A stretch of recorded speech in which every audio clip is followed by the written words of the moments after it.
बच्चों लोग, हम लोग मेटलर्जी चैप्टर कवर कर रहे थे और इस प्रोसेस में हम लोग मेटलर्जी का जो इम्पोर्टेंट जो टॉपिक्स है, रिफाइनिंग हो गया और कंसंट्रेशन प्रोसेस हम लोग कवर कर चुके हैं। ठीक है, तो हम लोग जो बीच का टॉपिक है रिडक्शन, उसको कवर करेंगे।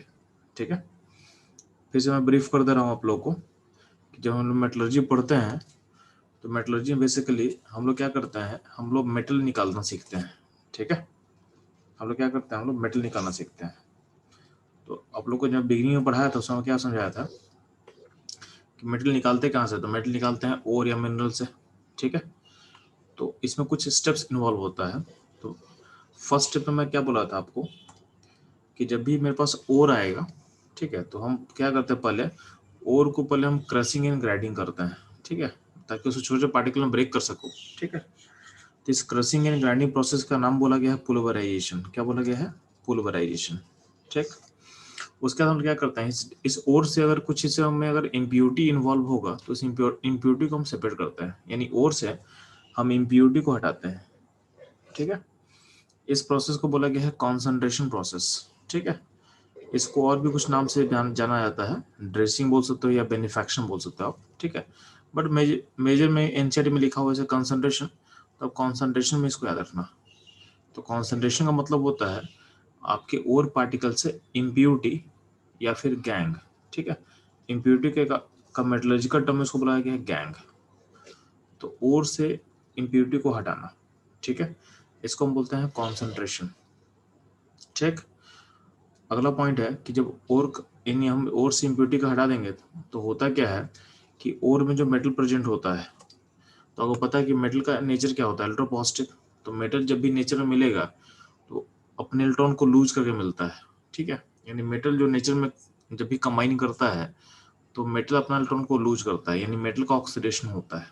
ठीक है, यानी हम ऐसा बोल सकते हैं कि मेटल अपने ऑक्सीडाइज्ड फॉर्म में नेचर में अवेलेबल होता है। यानी इन अगर ओर में हम बात करेंगे तो ओर में क्या होगा, ऑक्सीडाइज्ड फॉर्म में अवेलेबल रहेगा। ठीक, तो होता क्या है कि हमको क्या करना है, मेटल को रिड्यूस, अगर अगर हमको मेटल निकालना है तो मेटल को हमको रिडक्शन करना पड़ेगा। मेटल अगर इलेक्ट्रॉन लॉस करके अगर अगर एग्जिस्ट करता है तो हमको उसको वापस लाने के लिए क्या करना पड़ेगा, उसको हमको दोबारा उसको रिड्यूस करना पड़ेगा। उस स्टेप को हम बोलते हैं रिडक्शन प्रोसेस। ठीक है, उसको हम बोलते हैं रिडक्शन प्रोसेस। ठीक है, तो रिडक्शन यानी जो और कॉन्सेंट्रेट हो चुका है उस और को हम रिड्यूस करके मेटल निकालते हैं। ठीक है, या तो हम अब हम जो जो रिडक्शन का इस स्टेप को बोलते हैं रिडक्शन बोलते हैं हम लोग। ठीक है, अब या तो आप मेटल को डायरेक्ट डायरेक्ट रिड्यूस कर दोगे या फिर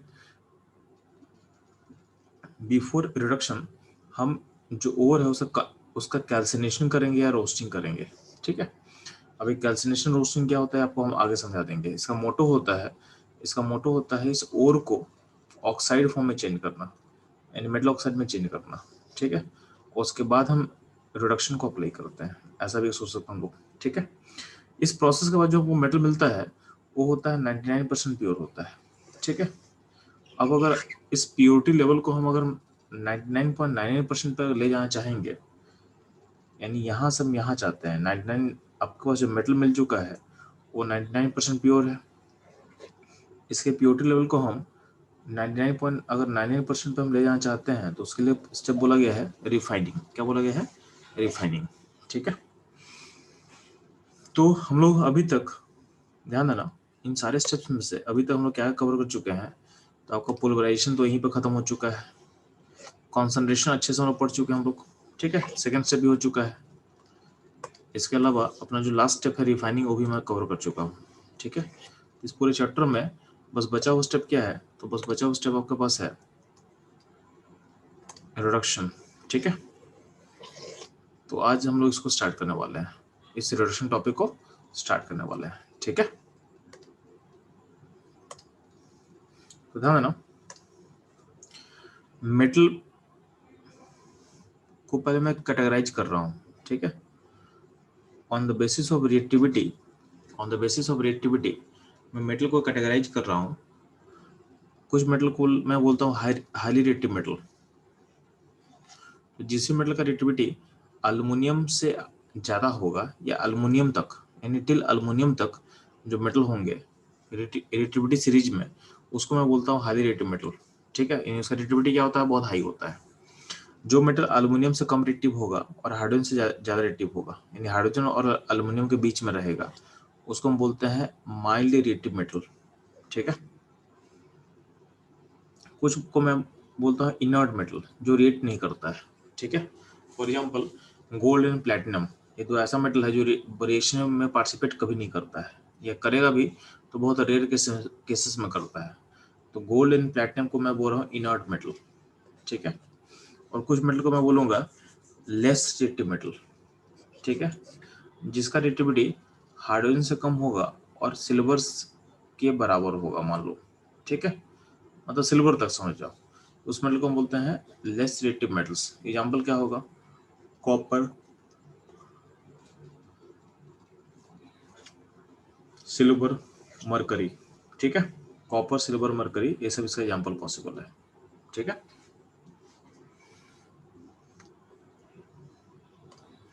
अब ध्यान दोगे तो ये समझाया गया आपको कि मेटल इलेक्ट्रो पॉजिटिव होता है, तो जब भी मेटल कंपाउंड फॉर्म करेगा तो उसमें इलेक्ट्रॉन को लॉस करके फॉर्म करता है। ठीक है, तो मेटल अपने कंपाउंड में इलेक्ट्रॉन को लूज करके फॉर्म करता है, यानी लूज करके कंबाइन करेगा। ठीक है, और इस कंपाउंड के साथ कुछ इम्प्यूरिटी होता है। ठीक है, तो इसको हम इस कंबाइन को हम बोलते, इस कंपाउंड प्लस इम्प्यूरिटी को मिला के मैं बोलता हूँ ओर। ठीक है, अब ओर का हम कॉन्सेंट्रेशन करते हैं तो क्या होता है, इम्प्यूरिटी को आप हटाते हो तो मिल गया आपको कॉन्सेंट्रेटेड ओर। और उसके बाद क्या होता है, हम रिडक्शन प्रोसेस करके मेटल मिल जाता है। ठीक है, ओर का कॉन्सेंट्रेशन करने के बाद हम जब रिडक्शन प्रोसेस करवाएंगे तो हमको मेटल मिल जाएगा। तो बोला गया है कि या तो आप ओर को डायरेक्टली रिड्यूस कर सकते हो, या फिर बिफोर रिडक्शन आप रोस्टिंग प्रोसेस कर लो और फिर रिडक्शन करो, या बिफोर रिडक्शन आप कैल्सिनेशन करके उसको रिडक्शन कर सकते हो। ठीक है, तो रोस्टिंग कैल्सिनेशन का नीड क्यों पड़ता है आपको आगे समझ में आ जाएगा। ठीक है,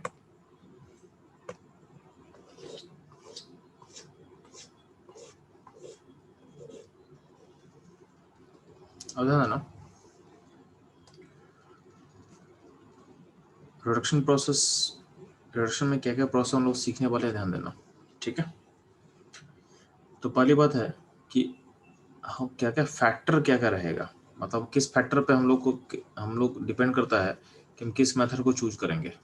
ठीक है, तो अपने पास बहुत सारा मेथड होगा रिडक्शन का, तो कौन सा फैक्टर पे मेरे को फोकस करना है कि किस मेथड को हम चूज करें, किस मेथड को चूज ना करें। ध्यान देना, तो पहला तो होगा कि इकोनॉमिक, आपका जो मेथड होना चाहिए इकोनॉमिकल, क्योंकि बिना इकोनॉमिक्स के आपका कोई भी इकोनॉमिक एक्टिविटीज, मतलब कुछ भी इंडस्ट्रियल एक्टिविटी सर्वाइव नहीं कर सकता है। ठीक है, तो फर्स्ट ये है कि आप जो भी मेथड अप्लाई करो इकोनॉमिकल तो होना ही चाहिए।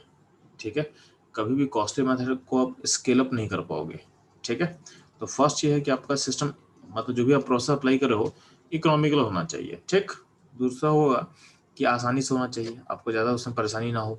ठीक है, पहला, थर्ड चीज़ है कि मेटल का रिएक्टिविटी कितना है, उसके बेसिस पे भी हम अपने मेथड को चूज करते हैं। ठीक है, और आप जो काम कर रहे हो उसका इम्पैक्ट ऑफ इन्वायरमेंट क्या होगा, यानी इन्वायरमेंट पे उसका इम्पैक्ट क्या होने वाला है, यही बहुत इंपॉर्टेंट है। ठीक है, आपका मेथड बहुत इकोनॉमिकल है बट इन्वायरमेंट को बहुत ज़्यादा बैडली इम्पैक्ट कर रहा है, तो मेथड को हम चूज नहीं करेंगे। ठीक है, तो ये सारी चीज़ हमको देख के हमको सोचना होता है कि किस मेथड को हम ले, किस मेथड को हम ना ले। ठीक, अब ध्यान देना,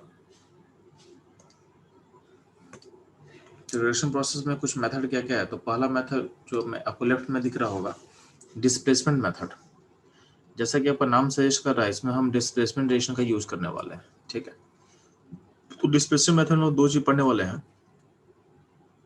एक तो हाइड्रोमेटलर्जी, ये क्या होता है। ठीक है, दूसरा एल्यूमिनोथर्माइड प्रोसेस, इसके बारे में जानेंगे। ठीक है, सेकेंड ध्यान देना, अगला होता है इलेक्ट्रोलाइटिक रिडक्शन। ठीक है, इलेक्ट्रोलाइटिक रिडक्शन ये क्या होता है, यूनिवर्सल मेथड होता है। क्या होता है, यूनिवर्सल मेथड होता है, और बट ये होता है कॉस्टली होता है। ठीक है, यानी इलेक्ट्रोलाइटिक रिडक्शन, जो रिडक्शन मेथड है यूनिवर्सल मेथड है, इसको हम हर जगह अप्लाई कर सकते हैं, बट क्या होता है, कॉस्टली होता है। ठीक है, तो जो कॉस्ट होता है इसके एप्लीकेशन को लिमिट करता है। ठीक है, तो ये वहीं अप्लाई होगा जहाँ पे आपका जहाँ पे इलेक्ट्रिसिटी क्या हो, जहाँ पे जो इलेक्ट्रिसिटी होगा वो चीप मिलेगा आपको। ठीक है, जैसे एग्जाम्पल देखना कि ये मेथड वहीं अप्लाई होता है जहाँ पे आपका आपका जो इलेक्ट्रिसिटी है वो ज़्यादा इजीली अवेलेबल हो और ज़्यादा कॉस्टली ना हो। तो एग्जाम्पल, जितने भी डैम के पास जहाँ पे भी मतलब आपका जो इलेक्ट्रिसिटी प्रोड्यूसिंग जो वहाँ प्लांट होगा उसके आसपास में इस मेथड को आप अप्लाई करोगे तो आप आसानी से अप्लाई कर पाओगे। ठीक है, तो ये मैं आपका कुछ एग्जांपल भी मैं दूंगा। जैसे मान ले आपका जो नालको है, तो नालको का जो प्लांट होगा, नालको बेसिकली एल्युमिनियम निकालती है। ठीक है, तो एल्युमिनियम निकालने के लिए हम लोग क्या करते हैं, L2O3 जो उसका एल्युमिनियम का जो ओर होता है उसका हम रिडक्शन करते हैं यूजिंग दिस मेथड। ठीक है, तो आपको पता होगा उड़ीसा स्टेट में जो नालको है, नालको का प्लांट कहाँ है, तो आपको ध्यान देना, उड़ीसा में एक हीराकुंड डैम है। ठीक है, तो हीराकुंड डैम के पास क्या है, इलेक्ट्रिसिटी बहुत इजीली प्रोड्यूस होता है। तो ये जो इसका जो प्लांट है ना वो हीराकुंड डैम के पास में है। ठीक है, नालको का जो एल्युमिनियम प्रोड्यूसिंग प्लांट है, तो रीजन इसका है क्योंकि वहाँ पे आपको जो इलेक्ट्रिसिटी है वो इजीली अवेलेबल है और प्लस उसका जो कॉस्ट ऑफ प्रोडक्शन वो बहुत आपके लिए क्या होगा, चीप पड़ेगा। तो उसको वहाँ पे प्लांट किया जाता है। अब ध्यान रखना, मैं क्या बोल रहा हूँ कि मेथड आप हर पे अप्लाई कर सकते हो, बट क्या कॉस्टली है। तो कॉस्टली है तो क्या होगा कि इसको हम हर जगह इसको हर पे अप्लाई नहीं करेंगे, क्योंकि करने से क्या होगा, आपका जो कॉस्ट ऑफ प्रोडक्शन बढ़ जाएगा। तो आपका जो भी आप प्रोडक्ट प्रिपेयर कर रहे हो या जो भी सामान या जो भी मेटल आप निकाल रहे हो वो इकोनॉमिकल नहीं रहेगा। इकोनॉमिकल नहीं रहे तो क्या होगा, मार्केट में वो सर्वाइव नहीं कर पाएगा। ठीक है, क्योंकि प्रॉफिट आपका, जब तक आप प्रॉफिट नहीं आप कमा पाओगे तब तक आपका इंडस्ट्री सर्वाइव नहीं कर सकता है। ठीक है, ये चीज़ ध्यान देना। तो ये बोल रहा हूँ कि रिडक्शन में जो इलेक्ट्राइटी रिडक्शन मेथड है, यानी जो मेथड है इसको आप अप्लाई हर जगह कर सकते हो, बट इसमें इसका नेगेटिव पॉइंट क्या है, कॉस्टली होता है। ठीक है, नेक्स्ट पॉइंट देखना, अगला है स्मेल्टिंग और कार्बन रिडक्शन। ठीक है, तो हम ये मेथड है इस मेथड को बेसिकली हम अप्लाई करते हैं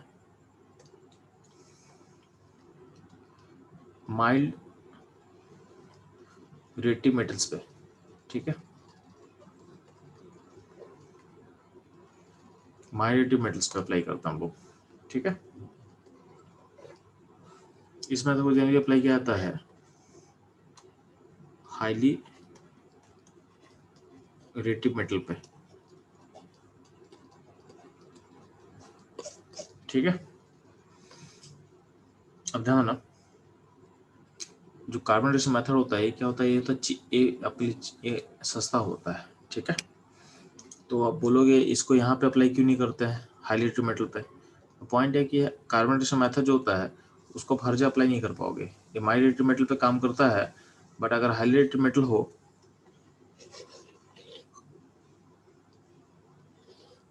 तो यहाँ पे काम नहीं करेगा, यहाँ पे काम नहीं करेगा।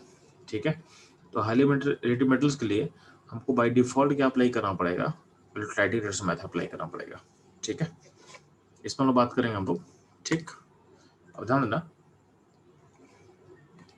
इसमें बोला अगला पॉइंट बोला गया है कि अगर आपका मेटल जो होता है, अगर इनर्ट मेटल होगा, जैसे गोल्ड एंड प्लेटिनम है, तो गोल्ड एंड प्लेटिनम जो होता है वो खुद नेटिव स्टेट में आपको पाया जाता है, यानी इसमें फर्दर आपको कुछ अप्लाई करने की जरूरत नहीं है।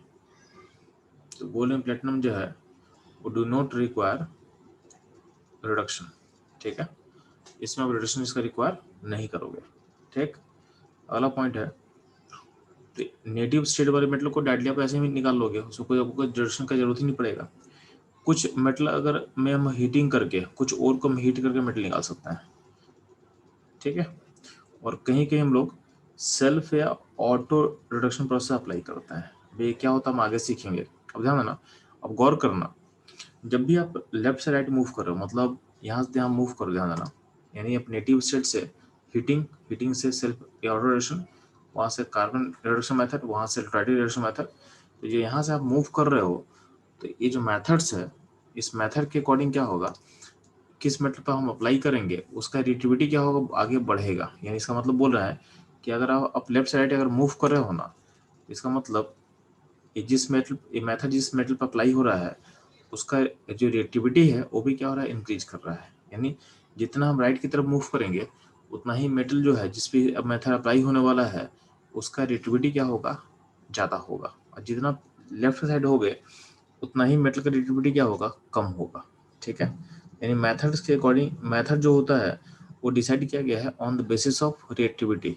ठीक है, तो नेटिव स्टेट जो मिलता है उसमें कोई मेथड अप्लाई नहीं है, उससे जो हल्का रेटिव ज़्यादा होगा, जैसे मान लो सिल्वर का सिल्वर होगा, लेड सिल्वर होगा, ठीक है, मरकरी होगा, इन सब पे हम लोग इन सब के और को हम हीट करके मेटल निकाल सकते हैं। ठीक है, उसके बाद हल्का सा हम आगे बढ़े तो क्या होगा, उसके लिए हम सेल्फ या ऑटो रिडक्शन मेथड हम अप्लाई कर सकते हैं। उससे ज़्यादा बढ़ेंगे तो क्या होगा, हमको कार्बन रिडक्शन मेथड अप्लाई करना पड़ेगा। ठीक है, उसके ज़्यादा होगा तो क्या होगा, हमको अप्लाई करना पड़ेगा इलेक्ट्रोलाइटिक रिडक्शन मेथड अप्लाई करना पड़ेगा। ठीक है, यानी लेफ्ट से राइट मूव कर रहे हो तो मेटल्स का रिएक्टिविटी क्या हो रहा है, इंक्रीज कर रहा है, इंक्रीज कर रहा है। जो जितना ज़्यादा रिएक्टिव मेटल रहेगा उसके लिए हम लोग राइट वाला जो मेथड अप्लाई करेंगे, जो जितना कम रिएक्टिव मेटल होगा उसके लिए हम लोग लेफ्ट वाला जो जो भी है मेथड उसको हम अप्लाई करेंगे। ठीक है, अब ध्यान देना, इसको हम लोग वन बाय वन कवर करते हैं।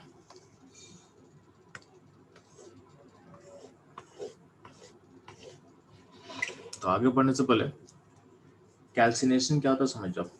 ठीक है, कैल्सिनेशन क्या होता है समझ जाओ।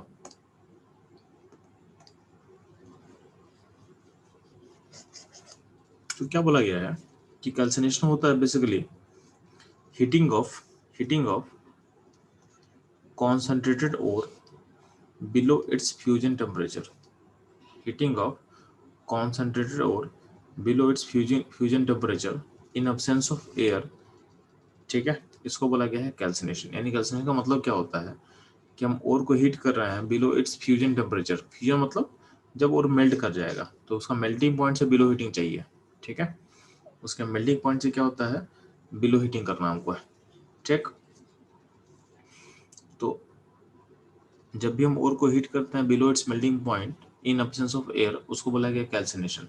ठीक,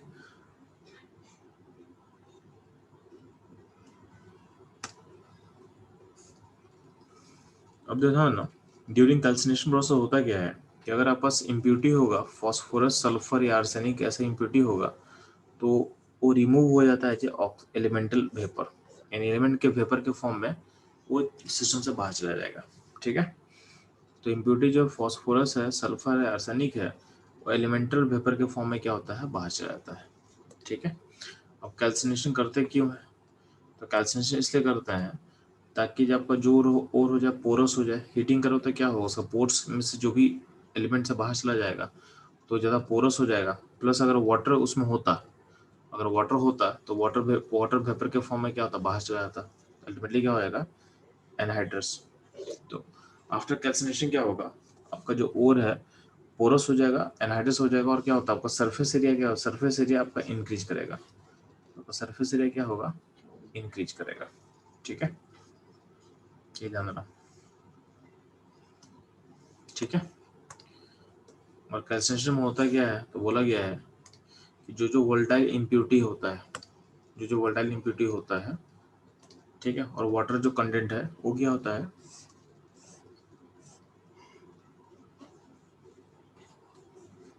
ठीक है, तो आपका जो वोल्टाइल इम्प्यूरिटी है और जो वाटर कंटेंट है वो क्या होता है, रिमूव हो जाता है। ठीक, अब ध्यान दोगे कि कैल्सिनेशन किस किस ओर पे हम अप्लाई करते हैं, कैल्सिनेशन किस किस ओर पे हम लोग अप्लाई कर सकते हैं, तो बताइए आपको।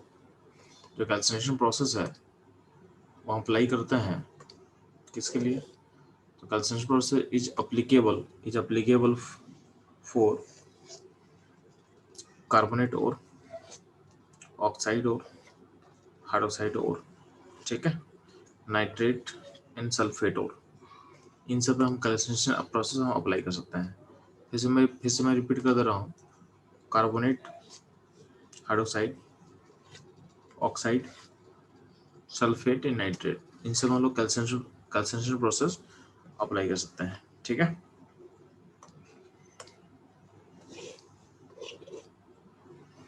अब ध्यान देना, अब ध्यान और कैल्सिनेशन प्रोसेस में होता क्या है, तो कैल्सिनेशन बोला गया कि जब भी आपके पास जब भी कार्बोनेट होगा, सल्फेट होगा, नाइट्रेट होगा, या जो हाइड्रोक्साइड और होगा, इन सबको उनके ऑक्साइड में चेंज हम करते हैं। जब कैल्सिनेशन करके हीटिंग करेंगे तो ये सारा जो ओर है, ठीक है,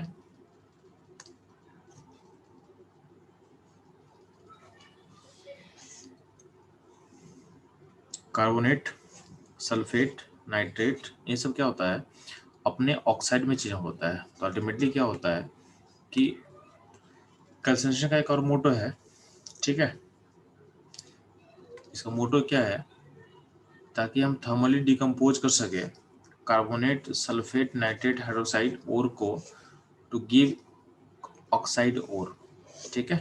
तो हमको मेटल को उसके ऑक्साइड में चेंज करना है, ठीक है, मेटल चाहे कार्बोनेट हो चाहे सल्फेट हो, मेरे को उसको ऑक्साइड में चेंज करना है। तो नीचे कुछ एग्जांपल दिया हुआ है, ठीक है, कुछ और है, उसका हीटिंग से यानी कैल्सिनेशन करने के बाद,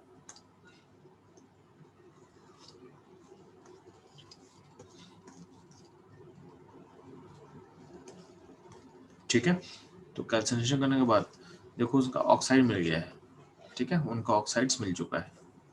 तो पॉइंट है कि ऑक्साइड्स हमको क्यों चाहिए, ऑक्साइड हमको क्यों चाहिए, ठीक है, इसको हम लोग बात करेंगे, ऑक्साइड ही हमको क्यों चाहिए, ठीक है।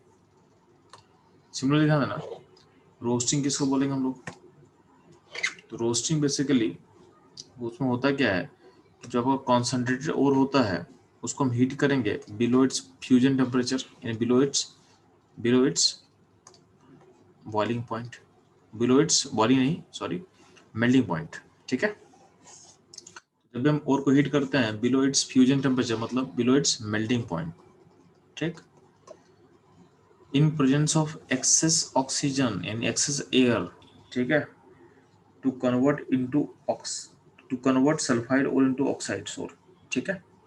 तो रोस्टिंग बेसिकली हम लोग किसके लिए करते हैं, तो रोस्टिंग करते हैं हम लोग सल्फाइड ओर का। रोस्टिंग का मोटो क्या होता है, सल्फाइड ओर को चेंज करना है उसके ऑक्साइड ओर में,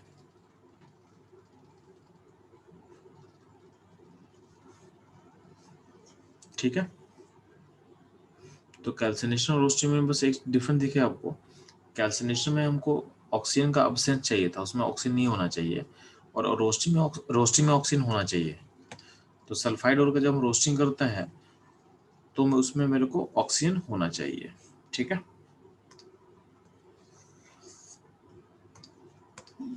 अब ध्यान देना, तो जो रोस्टिंग प्रोसेस होता है वो मेनली किसके लिए किया जाता है, तो वो मेनली किया जाता है सल्फाइड ओर का।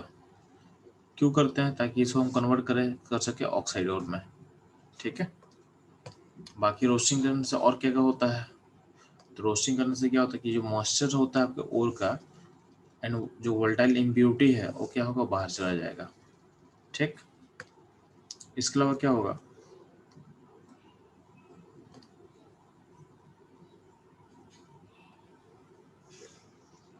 आपका जो ओर का जो पोरस नेचर है उसको मेंटेन करना पड़ेगा हमको, ठीक है। तो रोस्टिंग से क्या होगा, आपके ओर का पोरस नेचर क्या होगा, बना रहेगा, ठीक है। ये कब तक बना रहेगा, जब तक आपका जो रोस्टिंग प्रोसेस है वो मेल्टिंग पॉइंट के बिलो बिलो किया जाए। क्योंकि मेल्टिंग पॉइंट के ऊपर कर दो तो क्या होगा, वो अपने लिक्विड फॉर्म में चला जाएगा, और जो पोरस का हम बात कर रहे हैं वो पोर्स क्या हो, फिलअप हो जाएगा, ठीक है। इसलिए क्या होता है कि इसका जो हीटिंग है वो मेल्टिंग पॉइंट से ऊपर लेके नहीं जाया जाता है, ठीक। अल्टीमेटली रोस्टिंग का भी मोटो क्या है, सल्फाइड ओर को चेंज करना है किस में, उसके ऑक्साइड ओर में, ठीक है। यहाँ पर ध्यान देना,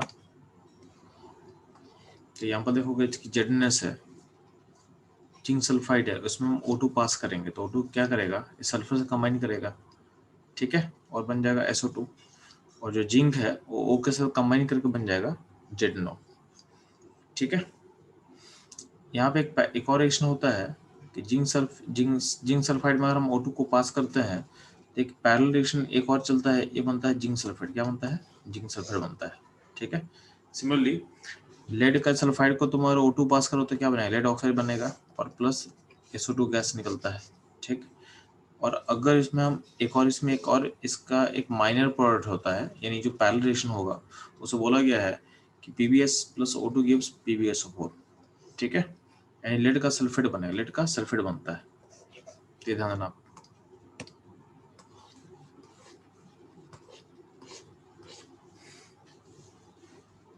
अब ध्यान दोगे, जब आपका रिडक्शन प्रोसेस है तो उसका जो चॉइस होगा बेस्ट मेथड का, एक किस कुछ फैक्टर पे डिपेंड करता है, ऑलरेडी मैं बता चुका हूँ। एक तो ईच, आसान कौन है, इकोनॉमिकल होना चाहिए प्रोसेस, और आपका इन्वायरमेंट फ्रेंडली होना चाहिए, ठीक है। तो चलते हम लोग जो मेथड हम लोग सीखे थे उसको वन बाय वन कवर करते हैं हम लोग, ठीक। ध्यान देना, पहला तो ये है कि नेटिव स्टेट। तो आपको पता है कि कुछ मेटल जो होता है जैसे गोल्ड एनपीटी होता है, जो जो नेटिव स्टेट में पाया जाता है, उसको वो फर्दर रिड्यूस करने में कुछ आपको नहीं करना है, यानी डू नॉट रिक्वायर रिडक्शन, ठीक है। यानी इसमें इनका रिडक्शन करने की कोई जरूरत आपको नहीं, क्योंकि मेटल ऑलरेडी अपने प्योर फॉर्म में एग्जिस्ट कर रहा है, ठीक है।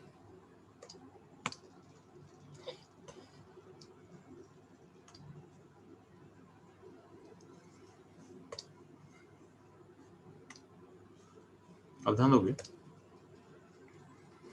अगला है थर्मल डिकम्पोजिशन, ठीक है। जैसे मान लिया सिल्वर सल्फाइड है, उसमें तो O2 पास करेगा तो क्या बनेगा, सिल्वर ऑक्साइड फॉर्म कर लेगा, ठीक है, सिल्वर ऑक्साइड फॉर्म कर लेगा। लेकिन देखा गया है कि जो सिल्वर ऑक्साइड है उसको तुम हीट कर दो 300 डिग्री सेंटीग्रेड पे, तो क्या होगा, इसमें सिल्वर अलग हो जाएगा और O2 अलग हो जाएगा, ठीक है। सिमिलर ध्यान ना, मर्क्यूरिक सल्फाइड यानी मरकरी वाले सल्फाइड में और O2 अगर हम रोस्टिंग करते हैं, तो बनता है मरक्यूरिक ऑक्साइड फॉर्म करता है। अब देखा गया है कि इसको तुम हीट कर दो कितना में, 400 डिग्री सेंटीग्रेड पे, तो क्या ये ब्रेक कर जाएगा मरकरी में प्लस O2 में, ठीक है, मरकरी में प्लस O2 में। अब ध्यान देना, तो आखिर ये ऐसा हो क्यों रहा है, यानी हम दिखाना क्या चाह रहे हैं कि ऑक्साइड जो पहुंच गया, ठीक है, उसको अगर हम हीट कर देंगे, उसको हम खाली हीट कर दें, तो मेटल अलग हो जा रहा है और O2 अलग हो जा रहा है, ठीक है। तो आखिर ऐसा होने का रीजन क्या समझान से आप, तो उसको समझने के लिए पहले आप चलोगे ऑक्साइड फॉर्मेशन के थर्मोडायनेमिक पैरामीटर्स पे, यानी ऑक्साइड फॉर्मेशन में आपका जो थर्मोडायनेमिक्स का जो पैरामीटर्स है वो कैसे चेंज करता है, ठीक है। तो ध्यान देना, तो अगर मान लें हम ऑक्साइड को तोड़ रहे हैं, ऑक्साइड को हीट करके हम ब्रेक करना चाहते हैं, ठीक है, मान लेते हैं। तो अगर हम ब्रेक करना चाहें तो क्या होगा, हीट करने से क्या होगा, आपका मेटल अलग हो जाएगा, O2 अलग हो जाएगा, ठीक है, मेटल अलग हो गया और O2 अलग हो गया। अब ध्यान देना, इस प्रोसेस में अगर देखोगे, इस प्रोसेस का डेल्टा H जो है पॉजिटिव है, क्योंकि हम हीट कर रहे हैं, यानी हम एनर्जी दे रहे हैं। तो आपका जो इंथैल्पी चेंज इन जो डेल्टा H होगा क्या होगा, पॉजिटिव होगा, ठीक है। अगर बात करते हैं एंट्रोपी का, तो ध्यान देना, आपका यहाँ पे एक मेटल है, यहाँ पे यानी यहाँ पे एक सॉलिड है, और यहाँ पे देखो राइट में एक क्या है, एक आपका सॉलिड है और दूसरा क्या है, दूसरा गैस है। तो एंट्रोपी चेंज का अगर हम बात करते हैं, तो एंट्रोपी चेंज में क्या होगा, एंट्रोपी चेंज क्या आ जाएगा, पॉजिटिव आ जाएगा। तो डेल्टा H भी पॉजिटिव है और डेल्टा S भी पॉजिटिव है, ठीक है। तो हम ऑक्साइड को हीट करके तोड़ने की कोशिश कर रहे हैं, यानी ऑक्साइड को हीटिंग करके तोड़ने की कोशिश किया जा रहा है। तो हम बता रहे हैं कि इसमें इस प्रोसेस का डेल्टा H जो है पॉजिटिव आएगा और डेल्टा S भी क्या होगा, पॉजिटिव आएगा, ठीक है। अब ध्यान ना, और हम डेल्टा G का बात करते हैं, तो वो पता है कि अगर प्रोसेस को स्पॉन्टेनियस होना है, तो डेल्टा G क्या होना चाहिए, नेगेटिव होना चाहिए। यानी आपका हीटिंग करके आप मेटल निकाल पा रहे हो, ये तब फिजिबल है जब डेल्टा G क्या होगा, नेगेटिव होगा। अब ध्यान रहा, आपको पता है कि डेल्टा G अगर जीरो होता है तो क्या होता है, प्रोसेस क्या होगा, इक्विलिब्रियम होता है, प्रोसेस क्या होगा, इक्विलिब्रियम होगा, ठीक। अब ध्यान रहा,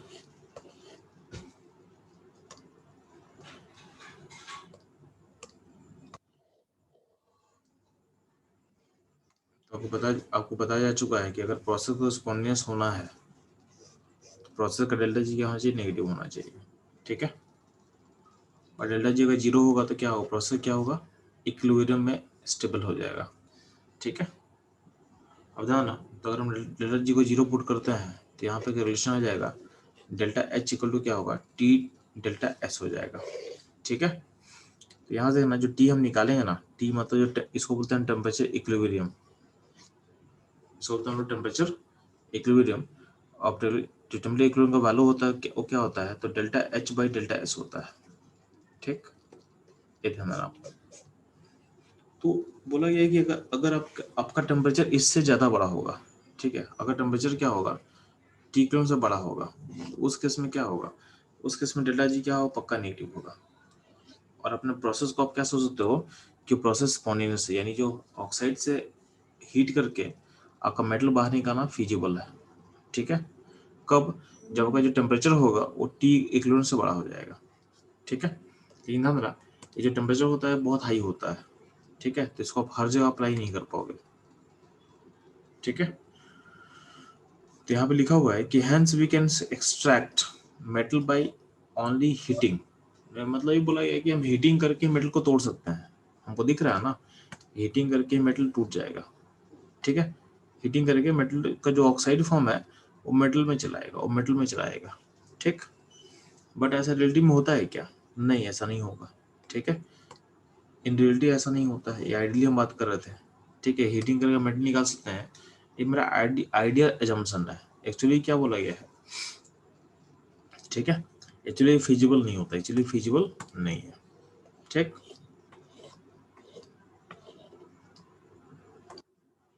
वो ध्यान देना, यहाँ पे क्या बोला हुआ है कि कोई मेटल ऑक्साइड होगा, इसको हम हीट करेंगे टेम्परेचर 1 किलो से आगे, तो ऐसा पॉसिबल सिचुएशन हो सकता है कि मेटल अलग हो गया और O2 अलग हो जाएगा। यही मतलब ये है कि अगर आपका टेम्परेचर तुम बढ़ा दिए, T किलो से बड़ा कर दिए, तो क्या क्या हो, मेटल अलग हो जाएगा और O2 अलग हो जाएगा। बट क्या होगा, जैसे जैसे मेटल का रेटिविटी बढ़ेगा ना, जैसे मान लो तुम्हारे पास है कि गोल्ड है, पीटी है, उसका क्या सिल्वर होता है, फिर क्या मरकरी है। ठीक है, तो हम बोले कि जैसे जैसे आपका रेटिविटी बढ़ रहा है, ठीक है, जैसे मान लो आयरन होगा, अल्युमिनियम होगा, मैग्नीशियम होगा, तो क्या होगा, आप हीटिंग वाला मेथड को अप्लाई नहीं कर पाओगे।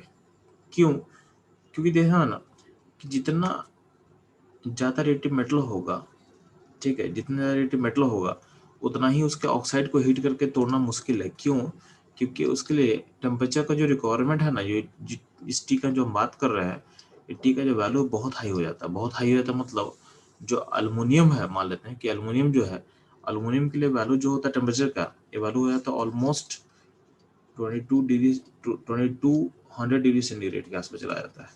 ठीक है, मतलब काफ़ी हाई टेम्परेचर का रिक्वायरमेंट है, और उतना टेम्परेचर करने के लिए तुमको पूरा क्या करना पड़ेगा, फ्यूल जमा करना पड़ेगा। ठीक है, तो अल्टीमेटली क्या है कि ये प्रोसेस फिर से क्या हो जाएगा, कॉस्टली हो जाएगा, फिर से क्या होगा, कॉस्टली हो जाएगा। ठीक, यहाँ यही यहाँ समझाया हुआ है कि जैसे जैसे रिएक्टिविटी क्या होता है मेटल का इंक्रीज करता है। ठीक है, तो वैसे वैसे क्या होगा, जो टेम्परेचर जो टी का हम बात कर रहे हैं, वो जो टी का जो रिक्वायरमेंट है वो क्या होगा, घटेगा। ठीक है, बट जैसे तुम्हारा रिएक्टिविटी बढ़ेगा मेटल का, तो जो टेम्परेचर जो हमको अचीव करना हो क्या, बहुत लार्ज हो जाएगा, जो कि फिजिबल नहीं है और इकोनॉमिकल भी नहीं है, जो कि इकोनॉमिकल भी नहीं है। इसलिए लिखा हुआ है कि become very high and costly, so we choose other method over heating.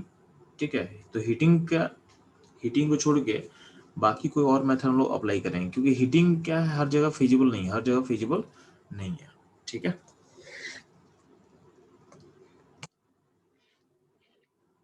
ठीक है, यहाँ तक कोई डाउट है, चलो आप लोग को।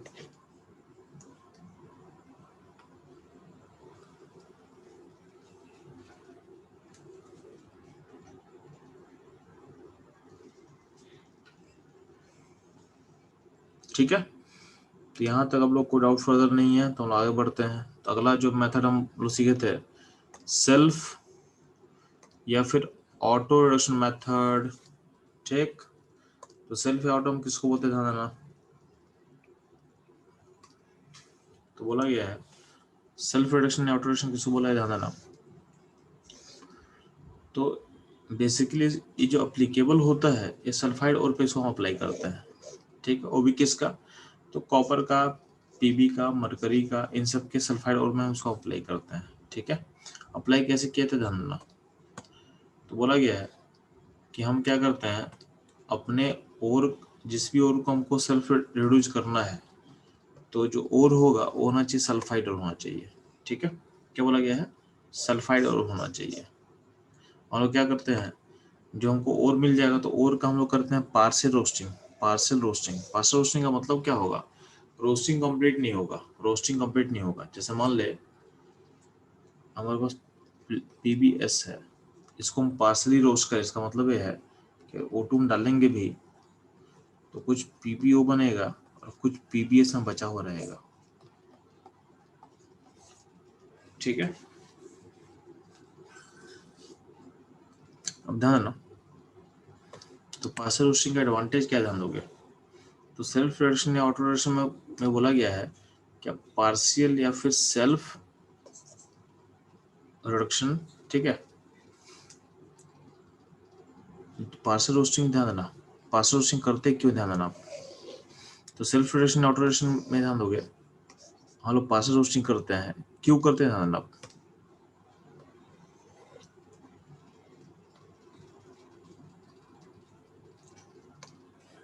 जैसे एग्जाम्पल देख, जैसे हमारे आपके पास कॉपर का ओर है आपके पास, ठीक,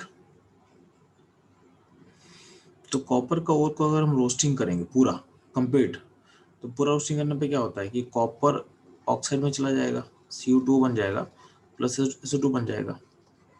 तो अब मान लेते हैं यहाँ पे आपके पास ऑक्साइड फॉर्म कर गया है। ठीक है, अब जो ऑक्साइड फॉर्म कर गया है इसको फर्दर कॉपर में अगर चाहिए तो आपको हीटिंग करना पड़ेगा या तो फिर कोई और मेथड अप्लाई करना पड़ेगा, मतलब एक्स्ट्रा आपको यहाँ पे एक स्टेप पड़ रहा है।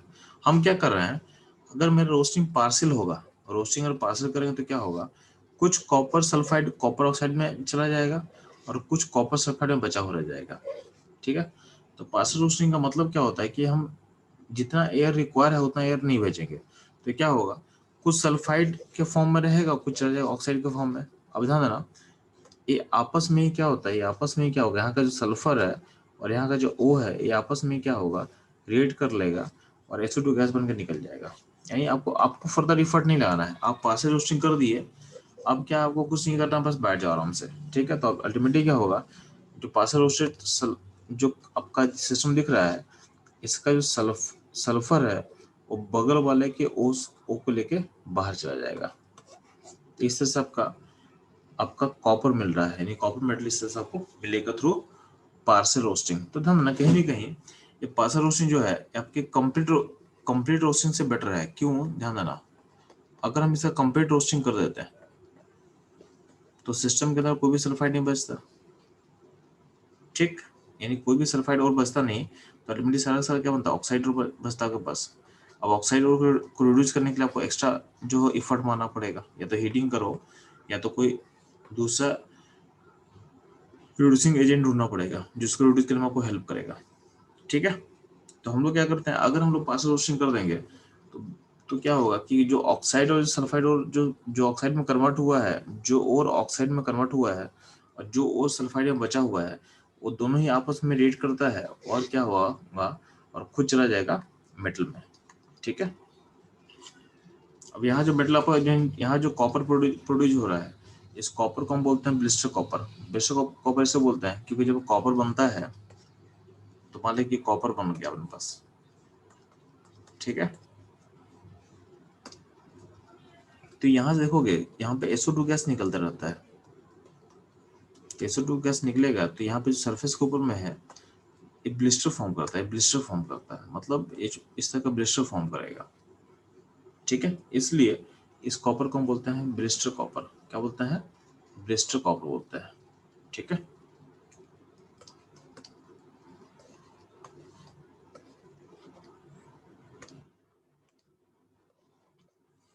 ठीक है, अब ध्यान देना,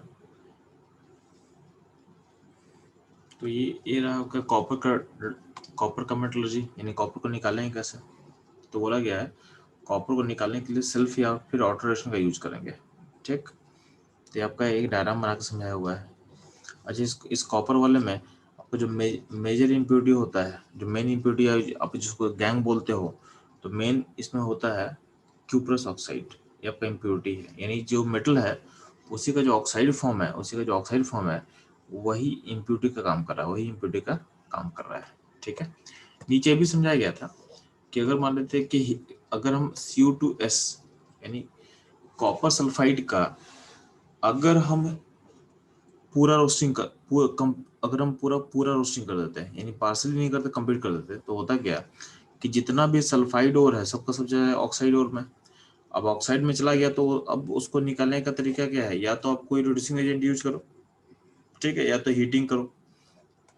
अब जो कॉपर है, कॉपर का हीटिंग में काफी टेम्परेचर रिक्वायर होता है, काफी टेम्परेचर रिक्वायर होगा, ठीक। इवन अब यानी यहाँ पे एक्स्ट्रा कॉस्ट आपको देना पड़ेगा। सिमिलरली अगर हम कोई भी रिड्यूसिंग एजेंट यूज करते हैं तो भी क्या होगा, हमको एक्स्ट्रा कॉस्ट कहीं ना कहीं क्या होगा, एड ऑन होगा प्रोसेस में। तो हम चाहते हैं क्या है कि मेरा प्रोसेस जितना सस्ता हो उतना बेटर है, जितना सस्ता हो उतना बेटर है, ठीक है। तो बोला है कि आप पूरा रोस्टिंग मत करो ना, जैसे हम आप पूरा रोस्टिंग करके यहाँ पे हम लोग फंस गए हैं, वो काम नहीं करना है। तो बोला है कि हम लोग को क्या करना है, हमको पासे रोस्टिंग करना है। पासे मतलब आधा अधूरा काम करना है, यानी जितना भी मेरे पास सल्फाइड ओर है उसको कुछ को भेजेंगे ऑक्साइड में और कुछ को रखेंगे सल्फाइड में। अब होता क्या है कि ये आपस में ही क्या होगा, रिएक्ट कर जाएगा और आपको कॉपर मिल जाएगा, आपको कॉपर मिल जाएगा। तो यहाँ पे बिना कोई एफर्ट लगाए आपको पास कॉपर क्या हो रहा है, आपको मिल जा रहा है, ठीक है। ये ध्यान देना। तो इसलिए हम लोग पास से रोस्टिंग करते हैं, ना कि कंप्लीट रोस्टिंग करते हैं, ठीक है। तो वही चीज समझाया हुआ है कि अगर हम पूरा का पूरा कंप्लीट रोस्टिंग कर देते हैं तो आपका ऑक्साइड ओर में जब चेंज हो गया तो उसके बाद क्या होगा, आपका जो कॉस्ट ऑफ द प्रोसेस है, यानी जो आपको निकालने का जो प्रोसेस है वो क्या होगा, वो कॉस्टली हो जाएगा, ठीक है। तो this step will increase your cost, hence we prefer partial roasting over complete roasting, ठीक है। ये कुछ रीजन है जिसमें हम लोग पार्सल रोस्टिंग को क्या करते हैं, प्रिफर करेंगे, ठीक है। अब ध्यान रखना,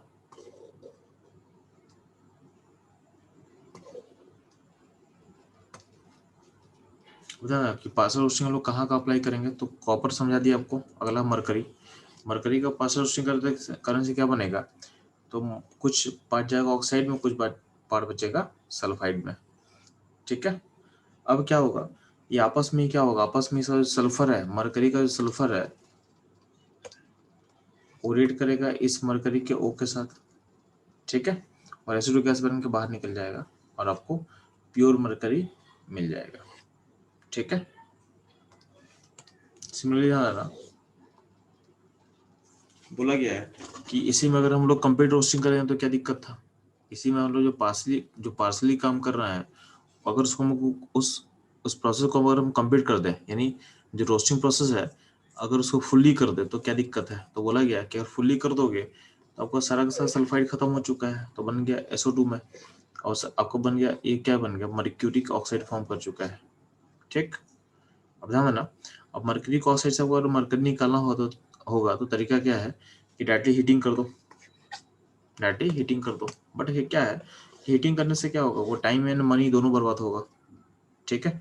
इसलिए हम लोग क्या करते हैं कि मरकरी का भी क्या करते हैं, पार्सली रोस्टिंग करते हैं, ठीक है।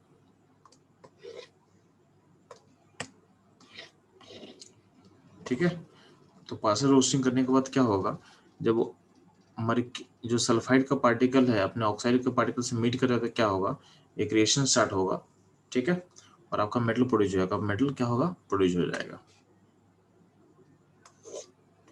ठीक है। सिमिलर ध्यान देना, हम लेड का बात करें तो लेड में क्या होता है, लेड में अगर हम रोस्टिंग करें तो क्या होगा, लेड ऑक्साइड कुछ जाएगा, कुछ बनेगा लेड सल्फाइड। अब जो सल्फाइड और जो ऑक्साइड है वो आपस में क्या करेगा, रिएक्ट कर जाएगा और क्या होगा, मेटल को क्या करेगा, फ्री कर देगा, ठीक है। यहाँ पे एक पैरेलल रिएक्शन हो रहा है, यहाँ पे एक पैरेलल रिएक्शन हो रहा है। लेड सल्फाइड जो है उसको आप अगर रोस्टिंग करते हो, और रोस्टिंग कैसा होगा, पार्शियल क्या होगा, पार्शियल, ठीक है। रोस्टिंग करें तो क्या होगा, ये तो या तो अपने ऑक्साइड में चेंज करेगा या तो अपने सल्फेट में चेंज करेगा, ठीक है। अब ध्यान देना, चाहे ऑक्साइड हो चाहे सल्फेट हो, जैसे मान लीजिए कि अगर ऑक्साइड में चेंज होता है तो क्या होगा, यहाँ पे ऑक्साइड प्लस PbS जो और है, ठीक है। तो इसमें से क्या होगा, आपका लेड बाहर आ जाएगा और जो सल्फर है वो इन फॉर्म ऑफ SO2 लेके चला जाएगा बाहर, ठीक है। सिमिलरली अगर मान लीजिए कि सेम आपके पास क्या है, अगर मान लीजिए लेड सल्फेट है तो lead sulphate plus lead sulphide ये भी क्या होगा, आपस में रिएक्ट करके SO2 गैस बनकर निकल जाएगा और आपको मेटल मिल जाएगा, आपको मेटल मिल जाएगा। तो वो दिख रहा है कि अगर आपका रोस्टिंग अगर पार्सल होता, अगर आपका रोस्टिंग पार्सल होता तो आपका बिना एफर्ट के क्या मेटल मिल जा रहा है आपको, ठीक है, बिना एफर्ट के क्या मेटल मिल जा रहा है। अगर अगर वही आप रोस्टिंग को पूरा कर दोगे, तो फिर आपको एक्स्ट्रा एफर्ट लगाना पड़ेगा, मेटल निकालने के लिए, ठीक है। इसलिए जहाँ पे भी पॉसिबल है वहाँ पे हम लोग पार्शियल रोस्टिंग अप्लाई करते हैं, ठीक है। ये ध्यान देना आप लोग। इस पूरे प्रोसेस में जो सल्फाइड पार्टिकल है वो ऐड कर रहा है रिड्यूसिंग एजेंट, ठीक है, क्योंकि अल्टीमेटली हो क्या रहा है, ध्यान देना, इसमें मेटल का स्टेट ऑलरेडी +2 स्टेट में है, तो मेटल के अंदर तो कुछ चेंज नहीं हो रहा है, ठीक है। हाँ, मेटल 0 स्टेट में जा रहा है, लेकिन ध्यान देना इन सब के केस में कैसे हमारे सल्फर पर चार्ज कितना है, -2 है, ठीक है। सल्फर का जो ऑक्सीडेशन स्टेट क्या होगा, -2 होगा, क्या होगा, -2 होगा, ठीक। अब -2 से सल्फर जैसे 2 में कहा जा रहा है +4 में, तो कहीं ना कहीं प्रोसेस में क्या हो रहा है, सल्फर का क्या हो रहा है, ऑक्सीडेशन हो रहा है, ठीक है। सल्फर क्या हो रहा है, ऑक्सीडेशन हो रहा है, ठीक। इसलिए बोल रहे हैं कि सल्फाइड जो आयन है उसको आप बोलोगे कि रिड्यूसिंग एजेंट की तरह काम कर रहा है, ठीक है, ऐसा बोल सकते हो, ऐसा आप इसमें बोल सकते हो, ठीक है।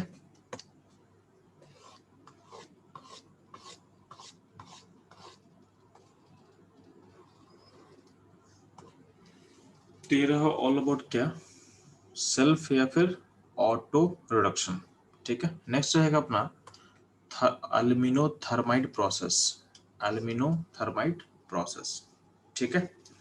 अब ध्यान ना, इसमें होता क्या है कि डिस्प्लेसमेंट के ऊपर बेस्ड होता है, और इसमें हम लोग अल्युमिनियम का यूज करते हैं एज ए रिड्यूसिंग एजेंट, ठीक है।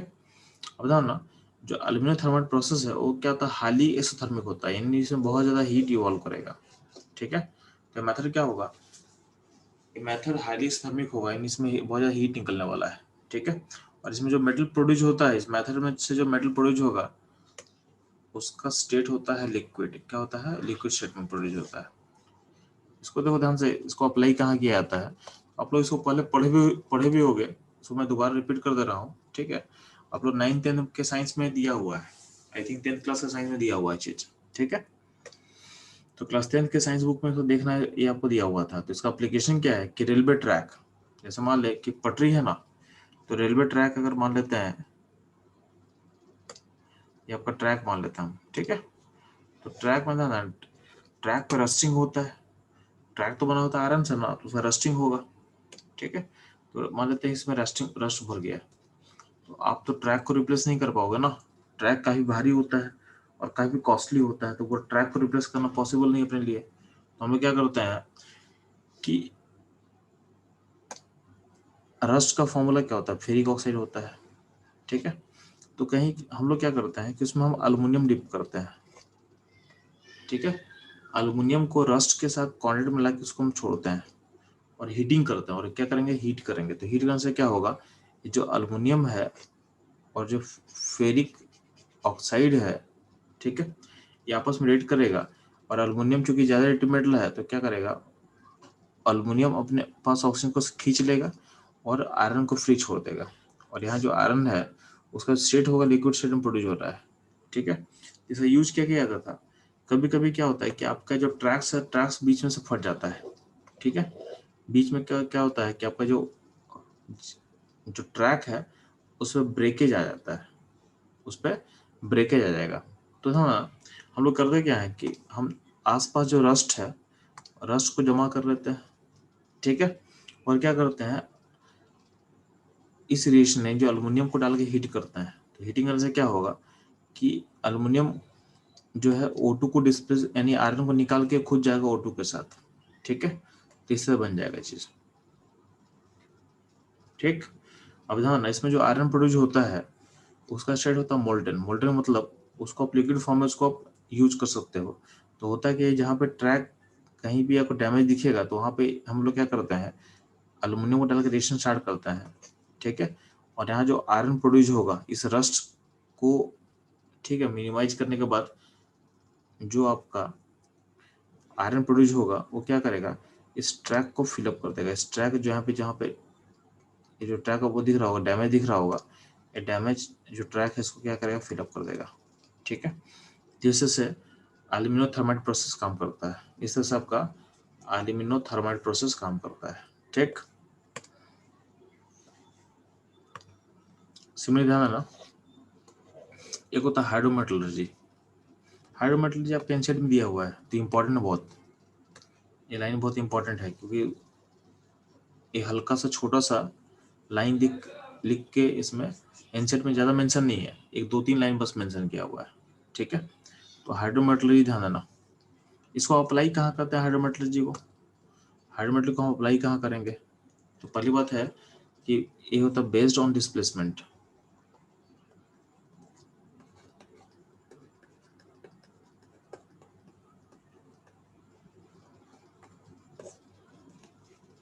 ठीक है, तो बेस्ड ऑन डिस्प्लेसमेंट रिएक्शन है।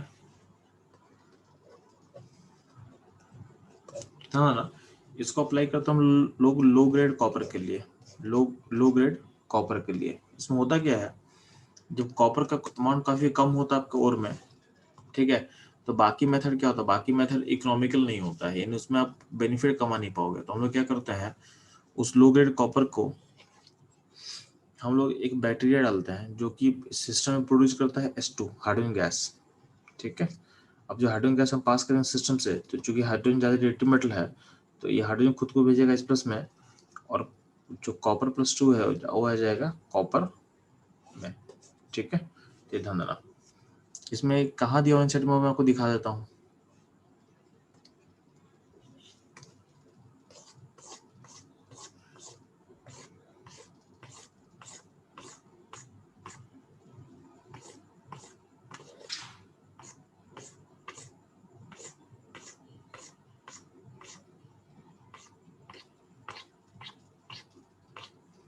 ठीक है,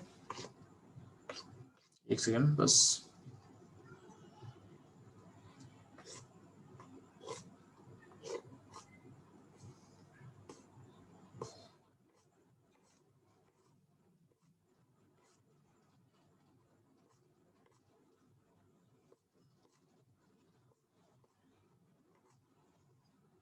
एक सेकंड बस वेट करना चलो।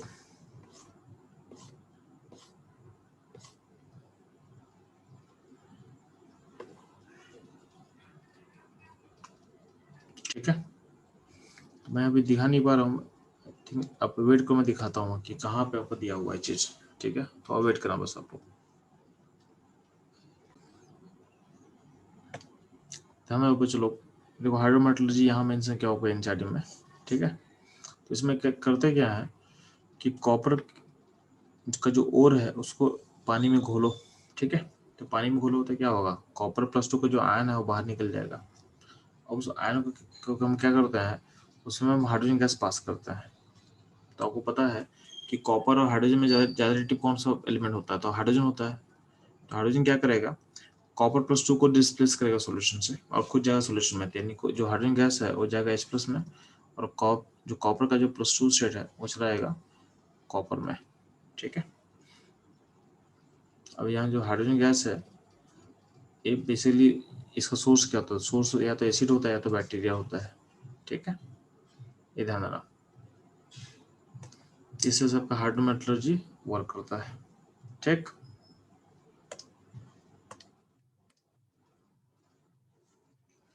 हाइड्रोमेटलर्जी का एग्जाम्पल आपको यहाँ पे समझाया हुआ है कि लो ग्रेड कॉपर को हम क्या करेंगे, तो लीचिंग करते हैं यूजिंग बैक्टीरिया। ठीक है, फिर इसमें हाइड्रोजन गैस पास करेंगे जो कि डिस्प्लेस करेगा उसको, जो कि डिस्प्लेस करेगा। ठीक, चलो ये रहेगा आपका हाइड्रोमेटलर्जी। ठीक है, तो बच्चों लोग अपना नेक्स्ट टॉपिक रहेगा फ्लक्स। ठीक है, तो पहली बात मेटलर्जी में टर्म होता है फ्लक्स। फ्लक्स का मतलब क्या था समझाने से आप लोग, तो आपके सिस्टम में आपको पता है कि आपके ओर में कुछ ना कुछ इम्प्योरिटी होता है। ठीक है, तो इस इम्प्योरिटी का बहुत सारा मेजर पार्ट हम हटा देते हैं कॉन्सेंट्रेशन प्रोसेस में। ठीक है, ड्यूरिंग कॉन्सेंट्रेशन प्रोसेस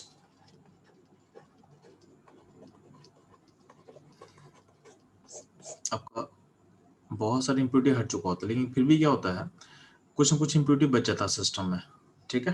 तो उस इम्प्योरिटी को हम हटाने के लिए हम बाहर से एक फ्लक्स ऐड करते हैं। अब फ्लक्स क्या होता है समझो आप लोग ध्यान से, ठीक है। तो फ्लक्स का रोल क्या था पहले समझो ध्यान से आप लोग। तो बोला गया कि फ्लक्स का रोल होता है टू रिमूव इम्प्योरिटी, ठीक है, और gangue as a slag, as a slag, ठीक है, एज स्लैग की तरह हटाना है हमको, एज स्लैग की तरह हटाना है, ठीक। और प्लस और भी रोल क्या पॉसिबल है, तो जो आपको फ्लक्स है, ठीक है, आपको जो फ्लक्स है वो क्या करता है, आपके मेल्टिंग पॉइंट ऑफ ओर को क्या करता है, डिक्रीज करता है इन सम केसेस में, ठीक है। आपके मेल्टिंग पॉइंट ऑफ ओर को डिक्रीज करता है इन सम केसेस में, ठीक। ध्यान रखना। तो यहाँ समझाया हुआ आपको कि इम्प्यूरिटी जो है, इम्प्यूरिटी जो गैंग है उसमें हम फ्लक्स ऐड करेंगे तो क्या बनता है, स्लैग बनता है, ठीक है। अब जो स्लैग बनता है इसका मेल्टिंग पॉइंट लो होता है, ठीक है, लाइटर देन मेटल होता है। मेटल से क्या होता है, लाइटर होता है। और क्या होता है, ये फ्लोट करता है एबव द मोल्टेन मेटल। अगर आपका मेटल मोल्टेन स्टेट में होगा तो जो स्लैग प्रोड्यूस होगा वो फ्लोट करेगा, उसके ऊपर फ्लोट करेगा। इससे फायदा क्या है कि मान लेते हैं कि अगर अगर कहीं पे मान लेते हैं इस वेसल में अगर मेटल प्रोड्यूस हो रहा है, मान लेते हैं मैं दिखा रहा हूँ ब्लू कलर से मेटल को, मान लेते हैं कि मेटल प्रोड्यूस हो रहा है, ठीक है। इस मेटल के अगर मेटल मोल्डन स्टेट में है, मान लेते हैं कि मेटल है और मेटल का मोल्डन स्टेट है, मोल्डन स्टेट है, ठीक है। और हम बोले कि इसमें स्लैग फॉर्म किया है, तो जो स्लैग फॉर्म किया, स्लैग को मैं दिखा दे रहा हूँ रेड कलर से, रेड कलर से। चूंकि स्लैग हल्का होता है ना तो मेटल के ऊपर चला जाएगा, तो ये हो गया स्लैग का लेयर, बन गया स्लैग, क्या हो गया, बन गया स्लैग। अब स्लैग से फायदा क्या होता है कि स्लैग का अपना एक कॉमर्शियल वैल्यू होता है। स्लैग को बेसिकली सीमेंट इंडस्ट्री यूज करती है, सीमेंट इंडस्ट्री यूज करती है, तो स्लैग का अपना एक कॉमर्शियल वैल्यू है। प्लस क्या कर रहा है, स्लैग के फॉर्मेशन से आपको हेल्प क्या मिल रहा है कि मेटल के ऊपर में स्लैग का लेयर बना हुआ है, उसके ऊपर में क्या एयर है, ऑक्सीजन है। तो आपको अगर मान लेते हैं कि स्लैग का लेयर नहीं रहता ना तो क्या होता है कि जो O2 है उस मेटल से क्या करता, रिएक्ट कर सकता था, ठीक है।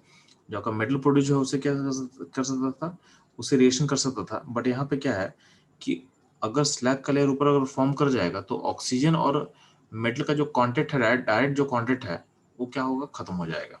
तो कहीं ना कहीं स्लैग जो है प्रिवेंट करता है फर्दर ऑक्सीडेशन ऑफ मेटल। जो मेटल प्रोड्यूस जब करोगे उसके ऊपर स्लैग का लेयर फॉर्म कर रहा है, तो स्लैग का लेयर और मेटल जो है वो मेटल और ऑक्सीजन के लेयर के बीच में आता है, ठीक है।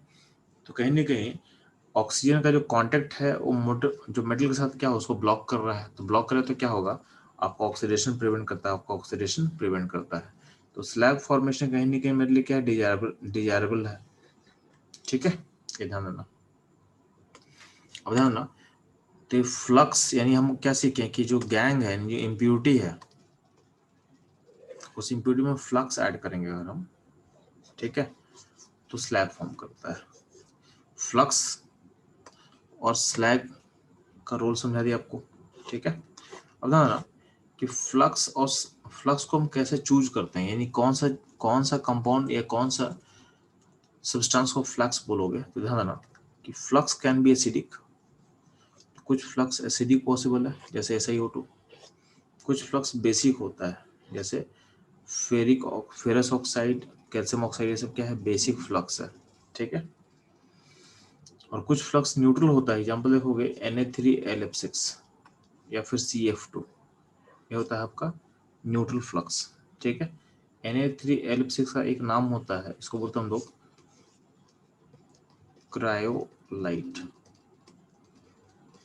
क्रायोलाइट, ठीक है। अब होता है क्या है, अब ध्यान ना कि अगर हम फ्लक्स एसिडिक होगा, तो गौर करने की बात है कि फ्लक्स अगर एसिडिक हो कब हम लेंगे, तो फ्लक्स का जो चॉइस होता है ना, यानी फ्लक्स का जो चॉइस डिपेंड करता है आपकी इम्प्यूरिटी पे कि हम फ्लक्स किसको लें।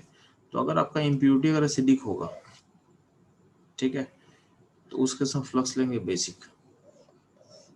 ठीक है, अगर आपका इम्प्योरिटी एसिडिक होगा तो हम फ्लक्स चूज करेंगे बेसिक, जैसे example calcium oxide and FeO। ठीक है, यानी अगर हम मेरा इम्प्योरिटी एसिडिक होगा तो हम फ्लक्स चूज करेंगे बेसिक। और ध्यान देना ये दोनों आपस में रीड करेगा, तो SiO2 और SiO2 एसिडिक नेचर का है और आपका कैल्शियम ऑक्साइड क्या हो बेसिक है, तो क्या होगा ये फॉर्म करेगा कैल्शियम सिलिकेट या बनाएगा फेरस सिलिकेट। ठीक है, ये हो गया स्लैग। स्लैग कैसे बनता है, तो जब आपका फ्लक्स रीड करेगा विथ गैंग यानी इम्प्योरिटी। ठीक, सिमिलरली अगर आपका इम्प्योरिटी, अगर मान लेते हैं कि अगर आपका जो गैंग है वो अगर बेसिक होगा यानी इम्प्योरिटी बेसिक है, तो उसके साथ फ्लक्स हम लेंगे एसिडिक, उसमें फ्लक्स लेंगे एसिडिक और ये दोनों मिलकर बनाएगा स्लैग, दोनों मिलकर बनाएगा स्लैग। ठीक है, जिससे आपको सोचना है, इससे आपको सोचना है। अब ध्यान देना ये तो रहा कॉन्सेप्ट ऑफ फ्लक्स। नेक्स्ट हम लोग वो करते हैं इलेक्ट्रोलाइट रिडक्शन मेथड पे। ठीक है, तो हम लोग क्या क्या कवर कर चुके हैं, तो नेटिव से कवर हम लोग कर चुके हैं अभी तक, हीटिंग कवर कर चुके हैं, सेल्फ रिडक्शन कवर कर चुके हैं हम लोग। ठीक है, फ्लक्स का कॉन्सेप्ट कवर हो चुका है। ठीक है, अब दो चीज बचा हुआ है, एक बचा हुआ है कार्बन रिडक्शन मेथड बचा हुआ है और एक बचा हुआ है इलेक्ट्रोलाइटिक रिडक्शन मेथड बचा हुआ है। ठीक है, तो नेक्स्ट हम लोग कवर कर लेते हैं इलेक्ट्रोलाइटिक रिडक्शन मेथड। ठीक है, तो गौर करना, तो इलेक्ट्रोलाइटिक रिडक्शन मेथड में आपको इंपॉर्टेंट पॉइंट क्या है ध्यान देना, ये होता है यूनिवर्सल मेथड। क्या होता है, ये होता है यूनिवर्सल मेथड होता है, बट क्या है कॉस्टली होता है, बट क्या होता है कॉस्टली होता है। ठीक है, जनरली इसको हम अप्लाई कहाँ करते हैं, जहाँ बाकी कोई मेथड आप अप्लाई नहीं कर पाओ। ठीक है, जो भी मेथड है अभी तक, जो भी मेथड आप सीखे हो वो कहीं अप्लाई नहीं हो पाएगा, तो लास्ट में इस मेथड को अप्लाई करते हैं। तो जनरली इसको अप्लाई किया जाता है for more reactive metal, for more reactive metal मान लेते हैं एस ब्लॉक का मेटल है, अल्युमिनियम है, उन सब को निकालने के लिए इसको हम अप्लाई करते हैं। ठीक है, बोला गया था कि अगर इन सारे मेटल पे अगर हम कार्बन यूज करते हैं तो कार्बन के साथ क्या बनाएगा, कार्बाइड बना लेगा। ठीक है, रिड्यूस नहीं करेगा, कार्बन इसको रिड्यूस नहीं करेगा, कार्बन क्या बना लेगा, कार्बाइड फॉर्म कर लेगा। ठीक है, इसलिए इसको इसमें इन मेटल में हम कार्बन यूज नहीं करते हैं। ठीक है, यानी हम इसमें कार्बन रिडक्शन मेथड का यूज नहीं करेंगे। लॉजिक समझ में आया ना, क्योंकि सब चूंकि हाई रेटिव मेटल होता है तो क्या होगा, ये अपना कार्बाइड फॉर्म कर लेगा। ठीक है, ये अपना कार्बाइड फॉर्म कर लेता है। ठीक, तो ये बेसिकली हम लोग किस पे अप्लाई करने वाले हैं, तो अप्लाई करने वाले हैं एस ब्लॉक पे, मेटल पे और अल्युमिनियम पे। हमारे एनसीईआरटी में जो हमको पढ़ना है इस मेथड को अल्युमिनियम के लिए पढ़ना है, हमको पढ़ना है अल्युमिनियम के लिए। ठीक है, तो उसको हम आगे दिखाएंगे। तो जो आपका इलेक्ट्रोलाइटिक रिडक्शन मेथड है, ये मेथड अप्लाई किया था हाईली, अप्लाई किया था उन मेटल्स पे जिनका रिएक्टिविटी क्या होता है बहुत हाई होता है। क्यों अप्लाई करते हैं, क्योंकि इन सारे मेटल को हम किसी और मेथड से रिड्यूस नहीं कर पाएंगे। तो these metals cannot be reduced by any other method। ठीक, अब ध्यान दोगे,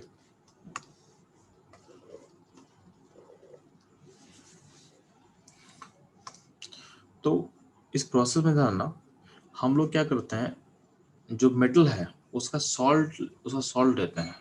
ठीक है, जैसे मान लीजिए मेटल अगर अल्युमिनियम होगा, ठीक है, तो उसका सॉल्ट क्या होगा, L2O3 हम ले सकते हैं।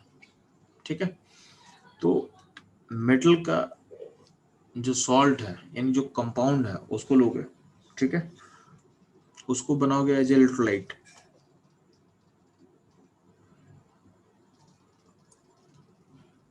ठीक, तो जिस मेटल को हमको रिड्यूस करना है उसका सॉल्ट यानी जो उसका कंपाउंड है उसको बनेंगे अपना इलेक्ट्रोलाइट बनेंगे। ठीक, आपका एक एनोड होगा एक कैथोड होगा। एनोड का साइन क्या होता है, पॉजिटिव, कैथोड का साइन क्या होगा, नेगेटिव। ठीक, कैथोड पे प्रोसेस क्या होता है, तो कैथोड पे रिडक्शन प्रोसेस होगा और एनोड पे क्या होगा, ऑक्सीडेशन प्रोसेस होगा। ठीक है, अब ध्यान देना, अगर मान लेते हैं कि कैथोड पे रिएक्शन कैसा होकर करता है, ध्यान देना, क्योंकि कैथोड का साइन नेगेटिव है तो उसके पास कौन सा आयन अट्रैक्ट होगा, उसके पास आयन अट्रैक्ट होगा पॉजिटिव। तो पॉजिटिव आयन क्या होता है, तो मेटल का जो आयन है पॉजिटिव होता है। ठीक है, और अगर सिस्टम में H प्लस आयन होगा तो भी क्या होगा, पॉजिटिव होगा। तो ध्यान ना, मेटल से मेटल के पॉजिटिव स्टेट से मेटल कब निकलेगा, जब मेटल का रिएक्टिविटी क्या होगा, जब मेटल का रिएक्टिविटी हाइड्रोजन से कम होगा। अगर मान लेते हैं कि मेटल का रिएक्टिविटी हाइड्रोजन से ज्यादा होगा, उसके समय क्या होगा, मेटल नहीं निकल के आपका हाइड्रोजन निकलेगा, अगर उसमें हाइड्रोजन अवेलेबल होगा तो। ठीक है, तो अगर मान लेते हैं कि इलेक्ट्रोलाइट में अगर वाटर मौजूद है तो वाटर कहीं ना कहीं H+ प्रोड्यूस करता है। ठीक है, तो बोला गया है, ध्यान देना, कि जो इलेक्ट्रोलाइट होता है सिस्टम का, ठीक है, तो इलेक्ट्रोलाइट बेसिकली क्या होता है, सॉल्ट होता है। सॉल्ट कब बोल सकते हो, और भी क्या है, सॉल्ट ही तो है ना। तो कैसा और, जिसका हम कॉन्सेंट्रेशन कर चुके हैं, मतलब प्योर और। ठीक है, तो इस और को हम लेंगे एज इलेक्ट्रोलाइट। अब ध्यान देना कि अगर इसमें से इलेक्ट्रिसिटी कनेक्ट होना चाहिए तो क्या होगा, इसको हमको या तो करना पड़ेगा मोल्टन फॉर्म, या तो इसका हमको एक्वस फॉर्म चाहिए। ठीक है, क्योंकि मेरा मोटो क्या है इसमें, अगर हमको इसमें से इलेक्ट्रिसिटी पास करना है तो मेरे को आयन चाहिए फ्री फ्लो में। तो इस फ्री फ्लो करने के लिए या तो मेरे को मोल्टन फॉर्म करना पड़ेगा, या तो करना पड़ेगा एक्वस फॉर्म। तो मोल्टन फॉर्म कब करेंगे, जब मान लेते हैं कि मेटल का रिएक्टिविटी अगर हाइड्रोजन से ज्यादा होगा, उस केस में क्या होगा, उस केस में अगर तुम एक्वस करोगे तो ध्यान देना आपका मेटल प्रोड्यूस नहीं होगा। क्यों, क्योंकि मेटल अगर ज्यादा रिएक्टिव होता है उस केस में हाइड्रोजन गैस निकल जाएगा। ठीक है, तो अगर हमको मेटल चाहिए तो हम क्या करेंगे, उसमें से H+ को हटाना पड़ेगा। ठीक है, H+ को हटाना पड़ेगा। कैसे हटाएंगे, तो हम क्या करेंगे, सॉल्वेंट जो वाटर ले रहे हैं उसको मत लो। ठीक है, तो हम क्या करेंगे, इस केस में अगर अगर मेटल का रिएक्टिविटी ज्यादा होगा हाइड्रोजन से, तो हम लोग क्या करते हैं कि हम मेटल का उसमें से ओर का हम लेते हैं मोल्टन फॉर्म। क्या लेंगे, मोल्टन फॉर्म लेंगे। ठीक है, तो मोल्टन फॉर्म में क्या होगा, उसमें आपका H+ होगा नहीं, तो ओनली क्या होगा, ओनली होगा M। ओनली मेटल आयन होगा तो क्या होगा, यहाँ से आप मेटल निकाल सकते हैं, यहाँ से आप मेटल इजिली आप निकल जाएगा। ठीक है, और अगर मेटल का रिएक्टिविटी हाइड्रोजन से छोटा होगा यानी कम होगा, तो उस केस में हम लोग एक्वस फॉर्म लेते हैं। क्यों, क्योंकि एक्वस फॉर्म आपके मोल्टन फॉर्म से करना आसान होता है। मोल्टन फॉर्म क्या हो, कॉस्टली होता है। किसी भी सॉल्ट को मेल्ट करना बहुत डिफिकल्ट होता है। जैसे L2O3 का हम बात कर रहे हैं, तो L2O3 को और मेल्ट करने चले जाओगे, उसको मेल्ट करने में आपको ऑलमोस्ट 2200 डिग्री सेंटीग्रेड टेम्परेचर देना पड़ता है। ऑलमोस्ट ये काफी ज्यादा हाई है। तो इतना टेम्परेचर देने के लिए आपको बहुत सारा फ्यूल का कंजम्पशन होगा। तो इसलिए बोलते हैं कि मोल्टन फॉर्म करना क्या है, कॉस्टली मेथड होता है। ठीक है, तो अगर मान लेते हैं कि मेटल का रिएक्टिविटी अगर हाइड्रोजन से कम होगा, तो उस केस में आप मोल्टन भी लोगे तभी चलेगा और एक्वस लोगे तभी चलेगा, दोनों केस में चलेगा, कोई दिक्कत नहीं है। ठीक है, बट आपको पता है कि मेल्ट करना डिफिकल्ट है, तो हम क्या करेंगे, हम एक्वस फॉर्म लेके चल जाएंगे, क्योंकि क्या है मेरे लिए आसान है। क्या है मेरे लिए आसान है। ठीक है, बताओ ना, हम लोग को कवर करना है electrolyte method in case of aluminium, यानी अल्युमिनियम को लेके हमको इस मेथड को पढ़ना है। ठीक है, तो हमको पता है कि अल्युमिनियम को निकालने के लिए हम लोग को अपने पास और क्या होता है, बॉक्साइट और होता है। बॉक्साइट का और का फॉर्मूला क्या था आपके पास, ही L2O3.2H2 था। इसका जब कॉन्सेंट्रेशन कर देंगे तो ये खुद को चेंज करता है कि इसमें एल्यूमिनियम है, यानी बॉक्साइट और से जाता है एल्यूमिना। तो यहाँ से अगर हमको एल्यूमिनियम निकालना होगा तो हम लोग क्या करते हैं, इस मेथड का यूज करते हैं, यानी इलेक्ट्रोलाइटिक रिडक्शन मेथड का हम यूज करने वाले हैं। ठीक, तो एल्यूमिनियम के कॉन्टेक्स्ट में जब हम बात करते हैं, तो एल्यूमिनियम के कॉन्टेक्स्ट में इसका नाम रखा गया है हॉल हेरलॉट प्रोसेस। ठीक है, अब ध्यान दोगे इस प्रोसेस में होता है क्या, समझ रहे हैं आप। यहाँ पे आपको डायग्राम समझाया हुआ है कि हम लोग क्या करते हैं कि चूंकि अल्युमिनियम जो है वो हाइड्रोजन से ज्यादा रिएक्टिव होता है। ठीक है, इसलिए हम लोग एक्वस फॉर्म तो लेंगे नहीं, हम लोग क्या लेंगे, मोल्टन फॉर्म लेंगे। तो आपका जो अल्युमिना है L2O3, उसका मोल्टन फॉर्म होता है। इस सिस्टम में हम ऐड करते हैं Na3L6, इसको बोलते हैं क्रायोलाइट, या फिर NCF2, इसको हम ऐड करते हैं। इसको ऐड करने का लॉजिक क्या ध्यान देना। ठीक है, तो ये आपका मेन आपका सिस्टम ऐसा बन गया, इसमें L2O3 भी है, Na3L6 भी है और CF2 भी है। ठीक है, तो Na3L6 और CF2 ऐड क्यों करते हैं, तो ध्यान देना, पर उसको समझाते हैं, फिर हम लोग आगे बढ़ेंगे। तो बोला गया है कि आपका सिस्टम का जो मेन इलेक्ट्रोलाइट होता है मोल्टेन एल्युमिनियम है, जिसका जो परसेंटेज होता है 12 से 13%, ठीक है। और आपका मेन जो परसेंटेज होता है क्रायोलाइट का, ऑलमोस्ट होता है 85%, ठीक है। और जो CF2 है फ्लोरोस्फार, इसका है 2.3%, ठीक है।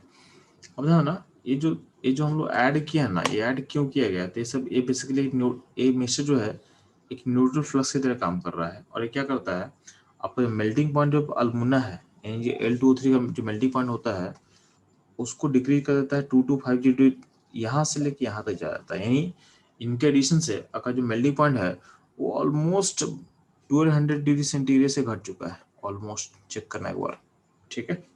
12 से 1300 डिग्री सेंटीग्रेड क्या होगा, एक घट चुका होगा, ठीक है। तो पहला रूल हो गया इन दोनों फ्लक्स का, to decrease the melting point of alumina, ठीक है। सेकेंड का रूल होता है it will increase conductivity of the light in the solution. चूंकि ध्यान देना Na3L6 में कितना आयन्स है, सोडियम का 3 आयन है, अल्युमिनियम का 1 आयन है, फ्लोरीन का 6 आयन है। तो अल्टीमेटली इसमें आयन का नंबर काफी ज्यादा होता है। इसलिए क्या होगा, जब आयन्स का नंबर इंक्रीज करेगा तो क्या होगा, सिस्टम का कंडक्टिविटी क्या होगा, इंक्रीज करेगा, ठीक है। ये ध्यान देना। अब ध्यान दो यहाँ पे, ऊपर फिगर मारते हम लोग। तो होता क्या है कि सिस्टम में आपका जो यहाँ पे देखोगे इस वेसल का जो एंड पॉइंट है ना, वहाँ पे वो एक ब्लैक कलर का मैं मार्क बना दे रहा हूँ। यहाँ पे ये जो ब्लैक कलर का जो मार्क है ये बेसिकली बना होता है कार्बन से। और आपको पता है कि कार्बन क्या होता है, जो गुड कंडक्टर ऑफ इलेक्ट्रिसिटी। तो जो आपका जो मार्जिन पे जो मैं ब्लैक कलर बना रहा हूँ, ये है कार्बन लाइनिंग है, ठीक है, जिसे जो कि एक्ट कर रहा है कैथोड की तरह, जो एक्ट कर रहा है कैथोड की तरह, ठीक है। सिमिलरली आपका बीच में क्या मोल्टेन मेटल है, और ऊपर से क्या होता है, ऊपर से हम कुछ कार्बन का रॉड डिप किए हुए हैं, जिसको मैं मार्क कर रहा हूँ, ये क्या है, कार्बन का रॉड से, ठीक है। आपको पता है कि जो एंड पॉइंट का कार्बन है वो क्या है, उस पर चार्ज नेगेटिव है, मतलब वो क्या काम करेगा, जो कैथोड की तरह काम करेगा। और जो मिड पॉइंट का जो कार्बन है उस पर क्या चार्ज पॉजिटिव है, तो कैसे काम करेगा, वो काम करेगा जो एनोड की तरह। यानी यहाँ पे क्या प्रोसेस होगा, यहाँ प्रोसेस होगा ऑक्सीडेशन। क्या होगा, ऑक्सीडेशन। तो ध्यान ना, चूंकि कैथोड पे कौन सा चीज आ रहा है, तो यहाँ पे सिस्टम में आयन क्या है, L+3 है, ठीक है। उसके अलावा भी अगर मानते हैं सोडियम है, तो सोडियम प्लस और L+3 में जल्दी कौन रिड्यूस होना चाहता है, ठीक है, जल्दी रिड्यूस होगा अल्युमिनियम। यहाँ पे अल्टीमेटली अल्युमिनियम इलेक्ट्रॉन गेन करके रिड्यूस होता है, ठीक है। और जो अल्युमिनियम प्रोड्यूस होगा वो होता है मोल्टन स्टेट में, इसलिए क्या होता है, नीचे बैठ जाता है, ठीक है। नीचे बैठा हुआ है अल्युमिनियम, उसके ऊपर क्या है, उसके ऊपर बाकी सब चीज है, ठीक है। सिमिलरली तो आपको पता है कि जो मोल्टेन अल्युमिनियम होता है वो L2O3 से क्या होता है, डेंसर होता है, तो नीचे बैठ जाएगा। और इसको आप यहाँ पे जो टैप लगा हो, इस टैप ओपन करके इसको आप निकाल सकते हो बाहर, इसको आप निकाल सकते हो, ठीक है। सिमिलरली अगर हम बात करते हैं एनोड पे, तो एनोड ध्यान देना, एनोड पे होता क्या है कि इसमें आयन क्या क्या है, तो एक आयन L+3 था, और एक आयन मेजर क्या होता है, ऑक्साइड होता है, ठीक है। तो मेजर आयन क्या होगा, ऑक्साइड होगा। तो ऑक्साइड जो नेगेटिव अट्रैक्ट होगा टुवर्ड्स क्या होगा, एनोड। अब एनोड पर अट्रैक्ट होगा तो वहाँ पे ऑक्साइड का ऑक्सीडेशन होगा और O2 बनेगा। इस प्रोसेस में क्या होगा कि पर मोल ऑफ O2 यहाँ पे 4 इलेक्ट्रॉन क्या होगा, निकल रहा है, क्या हो रहा है, निकल रहा है, ठीक है। अब यहाँ ध्यान देना, यहाँ पे जो एनोड पे है, तो एनोड पे ये सब किसका बना हुआ, कार्बन का बना हुआ है। एनोड बना हुआ कार्बन का, ठीक है,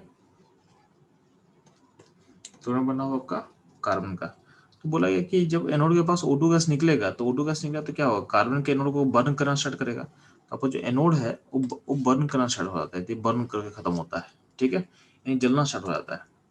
तो जब बर्न करना स्टार्ट होगा, यानी जो एनोड है कार्बन से बना हुआ है, तो कार्बन अपने O2 से रेड करके बनेगा CO2 बन जाएगा, यानी आपका एनोड क्या होगा, खत्म होना स्टार्ट होता है।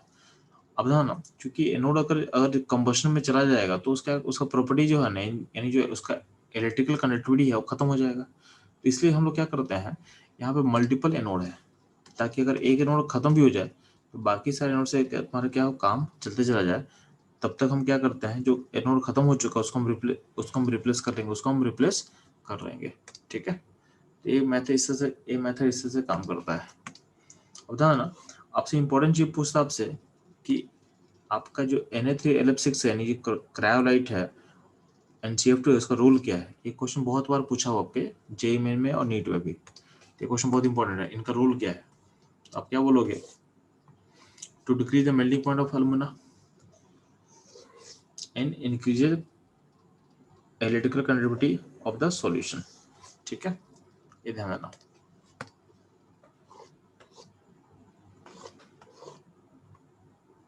ठीक है, ये रहेगा all about electrolytic reduction method. ठीक है।